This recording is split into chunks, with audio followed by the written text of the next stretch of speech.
Hey Eagles, I'm Chancellor and welcome back to ESN. We are loaded this week from updates from every sport including basketball, soccer, Winter Olympics, and even softball. Plus, I have your updates from some professional sports news as well. It's all coming up on ESN.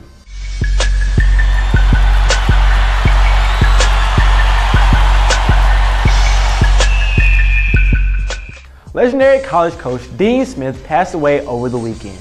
He was the head coach of the North Carolina Tar Heels for over 30 years. He won 2 national championships for the Tar Heels and was the college coach of the Jumpman himself, Michael Jordan. Speaking of basketball, the Houston Rockets took on the Phoenix Suns on Tuesday.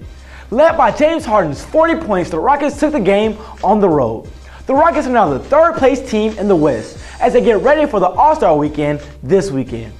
James Harden will participate in the 3-point contest and the All-Star game, and his fellow point guard Patrick Beverley will also be participating in the Taco Bell Skill Challenge. Softball season is now in full swing. They took on Dulles and won 9-4 in the first game and tied them with a score of 7-7 in the second one. Then they battled the Bel Air Cardinals where they fell short, losing by 2 runs with a score of 5-3. The winter games for the Special Olympics took place in Austin, Texas last week. Freddie Ramos, Connor Kelly, and Max McGee all participated in the bowling event. Freddie Ramos and Max McGee won gold and Connor Kelly won silver. Congratulations guys on your awesome feat. On Wednesday, 5 of our Eagles signed to the universities of their choices. John Alexander signed to the University of Concordia, Nebraska. Brandon Gilmore signed to McCurry University.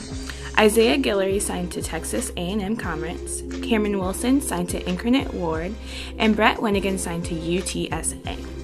Congratulations, and we look forward to seeing you back on the field next year.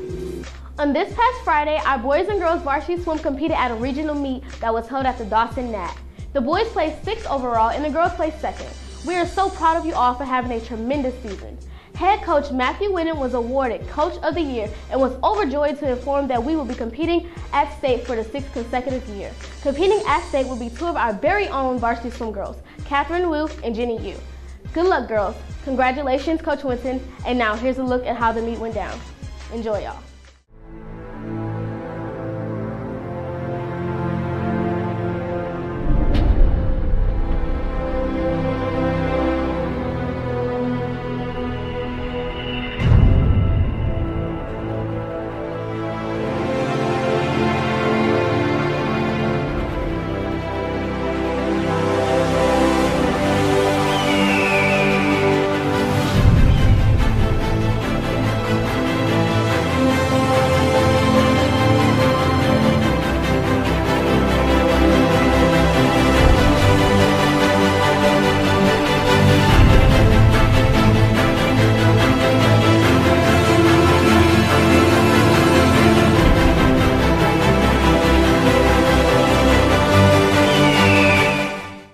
Your boys soccer team played the Pasadena Eagles at home on Friday.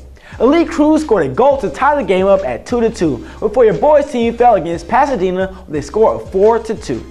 Then on Monday, your boys team traveled on the road to take on South Houston in a game that would need extra kicks. The Eagles will eventually come up short with a score of 6-5. The boys' next game will be at Alvin on Tuesday. In girls soccer, they defeated the Pasadena Eagles on the road and then dominated their game against South Houston, scoring 5 goals against the Trojans and kept them off the boards to finish the game with a score of 5-0. They will also take on Alvin on Tuesday. For your girls basketball team, the regular season officially came to a close on Tuesday. But first on Friday, they had some unfinished business against the Lady Longhorns from Dobie. Maddie Powers was named the player of the game as they beat Dobie 38-30. Then on Tuesday, it was senior night for 3 of our Lady Eagles. They blew the Pasadena Eagles out with a final score of 56-27. Congratulations to Kasia, Casey, and Courtney on an awesome high school basketball career. Tonight, they take on Pearland for a 3rd time in a game that determines who gets the 2nd seed and the 3rd seed in the playoffs. The game will start at 6 o'clock at Dobie High School. For the boys team, they took on the Dobie Longhorns at home on Friday and came out victorious. The final score was 73-50. Jordan Lewis led the boys with 20 points and Braxton Lovings added 12 in a victory effort for your Eagles. Then on their final road game of the season, they took on the Pasadena Eagles and continued their district dominance with a final score of 53-43. With their win, the Eagles clinched another district championship. That makes it 4 years in a row, and they will have the #1 seed going into the playoffs. But first, they have one more game at home tonight against a tough South Houston squad. It's senior night, and it is sure to be a great game. So before you take your sweetheart out for Valentine's Day, check out your boys at 7 tonight at home. For your Dawson Eagles sports update, I'm Chancellor Johnson.